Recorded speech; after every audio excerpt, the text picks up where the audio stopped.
Crime and Punishment, Part 1, Chapter 1. It was a hot evening in early July. The sun was still bright, but the air was heavy and hard to breathe. In the city of St. Petersburg, a young man named Rodion Raskolnikov left his small room and walked slowly into the streets. His room was tiny, almost like a closet, and sat at the top of an old building. It felt like a prison. He hadn't paid rent in months and barely had anything to eat. He wore old clothes that didn't fit well. His coat was torn at the sleeve, and his shoes were worn out. But more than hunger or poverty, there was something else troubling him, something in his mind. He walked as if lost in thought, as if carrying a great weight. For weeks, Raskolnikov had been thinking about something, a theory, a plan. He believed that some people, the extraordinary ones, had the right to do terrible things if it helped the world. Napoleon had done it, why couldn't he? That idea filled his mind day and night, eating away at his soul.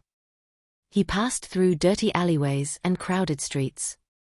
The city was loud, full of noise and motion, but he didn't notice. His thoughts were dark and heavy. He was walking toward a woman, a pawnbroker named Alyona Ivanovna. She was old, greedy, and cruel. Many people feared and hated her. He had visited her before, pawning his father's watch or his sister's jewelry. She always gave little money and insulted him with her eyes. But this time was different. He wasn't going for money. He was going to test something, his courage, his will. When he reached the building, his heart pounded. He stopped and looked around. No one seemed to notice him. He climbed the dark staircase slowly. The smell of old wood and dust filled the air. He reached the door and knocked. The old woman answered. Her eyes were sharp and suspicious. He showed her a silver cigarette case. She took it, looked at it closely, then gave him just a few rubles. She didn't trust anyone. As she talked, Raskolnikov's eyes moved around the room, the furniture, the keys on her belt, the heavy door. He wasn't really listening. He was studying. When he left, his body felt weak. The heat outside pressed on him like a wall. His thoughts raced, his head spun. Could he really do what he had planned? He didn't know yet, but something inside told him that the moment was coming soon. Part 1, Chapter 2. Back in his tiny room, Raskolnikov lay on the old sofa. He hadn't eaten since morning, and the room was hot and airless. The air smelled of dust, poverty, and despair. He stared at the ceiling. His hands were shaking. He didn't know if it was from hunger or fear, or something deeper. He kept whispering to himself, "Is it time? Can I really do this?" He got up, paced the room, then sat down again. His mind was a storm. The same thoughts came and went, again and again. He remembered lectures at university, discussions about morality and power. Some men, he thought, were above the law. If a great leader killed for a higher cause, wasn't that forgivable? Wasn't that justified? But this wasn't a theory anymore. It was real. It was a plan. And the plan had a face, Alyona Ivanovna, the old pawnbroker. A useless, cruel woman who made the lives of poor people even harder. She is nothing, he whispered. If I kill her, I could use her money for good. I could save others. I could change my life. As evening fell, the sounds of the city drifted through the window, children laughing, dogs barking, carts rolling past. But inside the room, there was only silence and heat.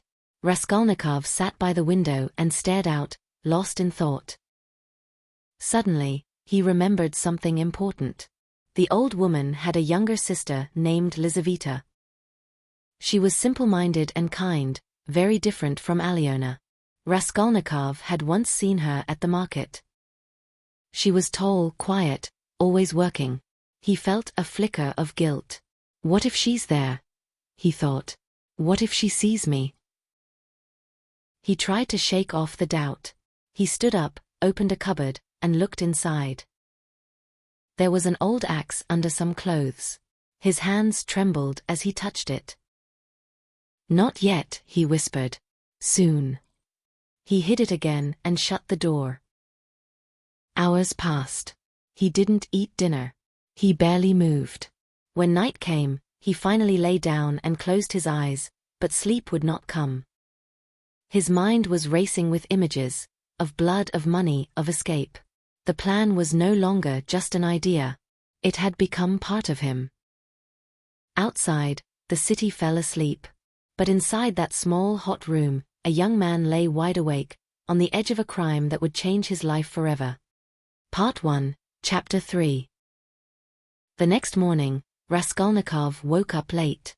His head hurt, and his mouth was dry. He hadn't slept well. The sun was already high in the sky, shining through his dirty window. For a few minutes, he didn't remember anything. But slowly the thoughts came back. The plan. The axe. The old woman. He sat up and looked around the room. Everything felt strange, like he didn't belong there. He felt cold sweat on his back. "Maybe it's a bad dream," he whispered. But it wasn't. The thoughts were too clear. The feelings too strong.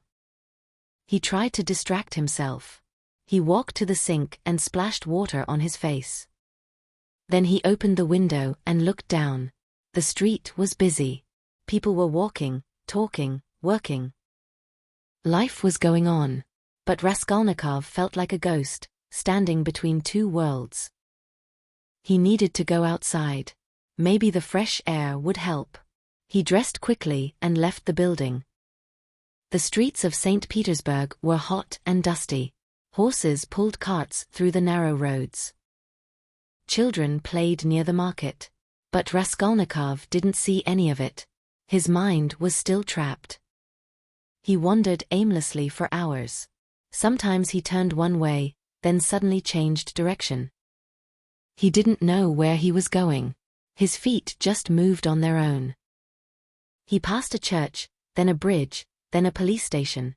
And then, he stopped. The police station. His heart began to race. His legs felt weak. Something deep inside him screamed, "Leave now." But he didn't move. Slowly, he walked up the steps and entered.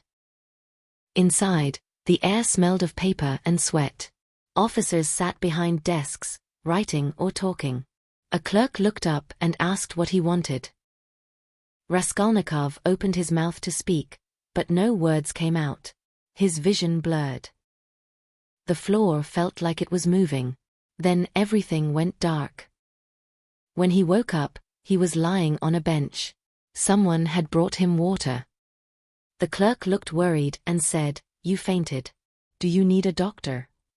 Raskolnikov shook his head. "No, I'm fine. Just tired." He stood up quickly, mumbled thanks, and left the building. Outside, the air hit him like a wave. He stood still, breathing hard. He didn't know why he had gone to the police station. Maybe part of him wanted to confess. Maybe part of him already felt guilty, even before the crime. Part 1, Chapter 4. The next day, Raskolnikov stayed in his room. He felt weak and tired. His body hurt, and his mind was full of confusion. He couldn't focus. Everything around him felt strange, like he was in a dream.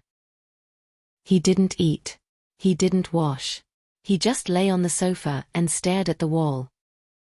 Sometimes he slept, sometimes he woke, but he couldn't tell how much time had passed. Someone knocked at the door. At first, he didn't answer. The knocking came again. Finally, he stood up and opened it. It was Nastasia, the servant from downstairs. She looked at him with concern. "You haven't eaten in 2 days," she said. "Are you sick?"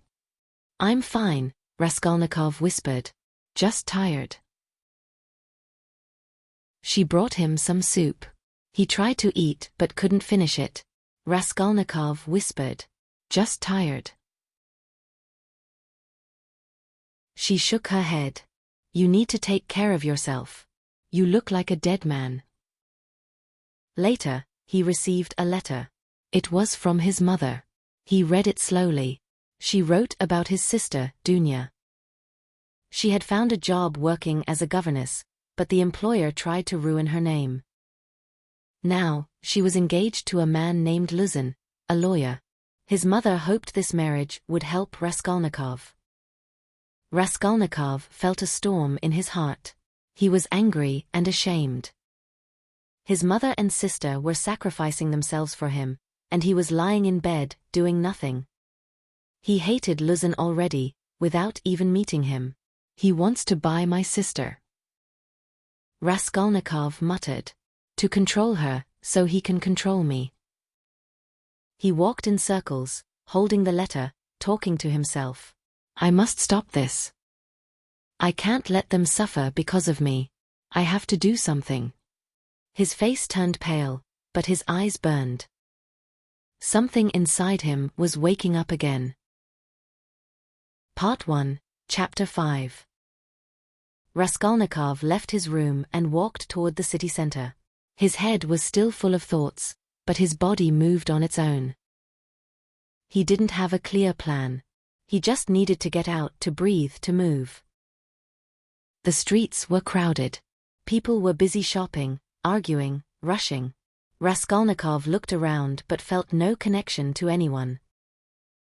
The city felt noisy, dirty, and cruel. His heart beat heavily as he walked without a destination. He stopped by a tavern. Normally, he avoided such places. But today, something pulled him inside. Maybe he wanted to forget. Maybe he hoped to find some peace in the noise. Inside, the air was thick with smoke and beer. Men sat at tables, drinking, laughing, shouting. Raskolnikov ordered a glass of vodka and sat alone in a corner. The drink burned his throat, but it cleared his mind a little. A man sat down near him. He was old, with gray hair and sad eyes. He looked tired and poor, like life had worn him down. He introduced himself as Marmeladov, a former government worker. Raskolnikov nodded politely. Marmeladov started talking. He spoke fast and with emotion. He told Raskolnikov about his life, how he lost his job, became a drunk, and ruined his family. He had a wife and a daughter named Sonia. "Sonia is only a girl," he said, his voice trembling. "But she sells herself on the street. She does it to feed us. I hate it. I cry every time. But I let it happen. I drink. I do nothing." Tears rolled down his cheeks. Other people in the tavern laughed at him, but he didn't care. "God sees everything," he said. "God will forgive even me." Raskolnikov listened silently. There was something about this broken man that touched him. Part 1, Chapter 6. That night, Raskolnikov walked home slowly. The streets were quiet, and the sky was dark. His thoughts were heavy. He couldn't stop thinking about Marmeladov's story. About Sonia. About poverty. About suffering. He asked himself, why do some people suffer so much? Why are others so rich and cruel? He felt anger burning inside. The world seemed unfair. People like Sonia gave everything, while others lived in luxury without care. Raskolnikov reached his room. It was dark and stuffy. He lay on his bed, but he could not sleep. Thoughts rushed through his mind like a storm. Again and again, he thought about the old pawnbroker woman, Alyona Ivanovna. He hated her. She was greedy and cruel. She made money from the poor and gave nothing back. She is useless, he thought. She lives while good people starve. Then a dangerous idea returned to his mind, an idea he had tried to forget. What if he removed her? What if he used her money for good? He could help others. He could change lives. One death to save many. Was that so wrong? His heart beat faster. He sat up and walked across the room. "No," he whispered. "I'm just sick. I need rest."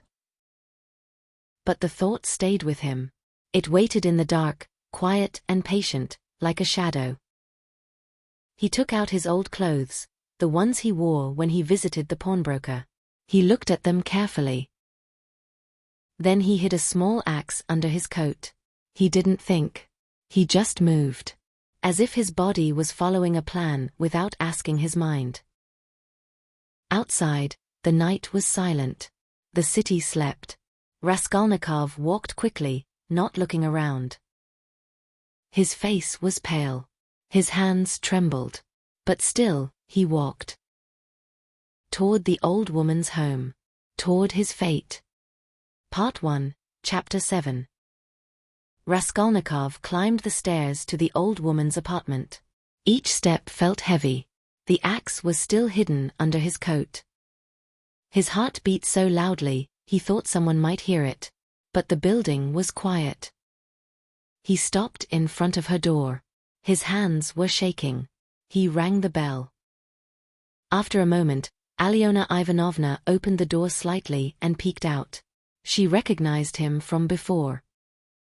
"You again," she said. "What do you want now?"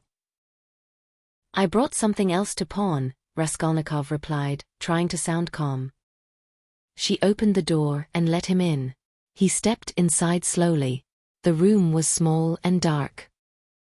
She walked ahead of him, not looking back. She was unlocking her cabinet to check the item. In that moment, Raskolnikov pulled the axe from his coat. He raised it. His hands shook. Then, he brought it down on her head. The blow was hard. She fell at once. There was blood. She made a soft sound, almost like a sigh. He struck her again, and she stopped moving. The room was silent again. Raskolnikov stood still, frozen. He could hardly breathe. His hands were red. His mind felt empty. But he forced himself to move. He looked around quickly, searching for money and valuables. He found a small box with jewelry. He stuffed it in his pocket. Then he opened drawers, checking for anything valuable. But he worked slowly. His hands didn't move right. His ears were ringing. Suddenly, he heard a noise. Footsteps in the hallway. Someone was coming. His heart stopped. He grabbed the axe and ran to the door. It opened, and there stood Lizaveta, the old woman's half-sister. She saw the blood. She saw the axe. Her mouth opened, but she didn't scream. She just froze in fear. Raskolnikov didn't think. He raised the axe again, and struck. She fell too. Now the silence felt unbearable. 2 bodies. 2 deaths. Raskolnikov stood in a room full of blood and stillness. His hands trembled. His breath came fast. He felt like the walls were closing in.